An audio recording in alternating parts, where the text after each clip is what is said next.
Alright then guys, I've got another double Euro cylinder here. It's 5 pins. Has Timpson written on the key, which I believe is just the maker of the key. 1A is just the profile. So I don't know who made the actual lock itself.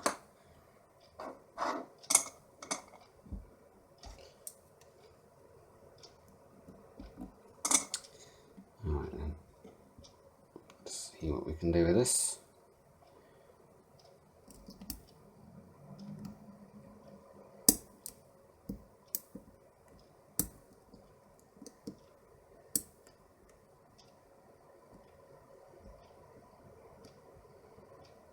Light tension. That was rather easy, wasn't it? I think probably standard pins in there. Nothing exciting going on. Alright guys, thanks very much. Just a quick one. See you next time.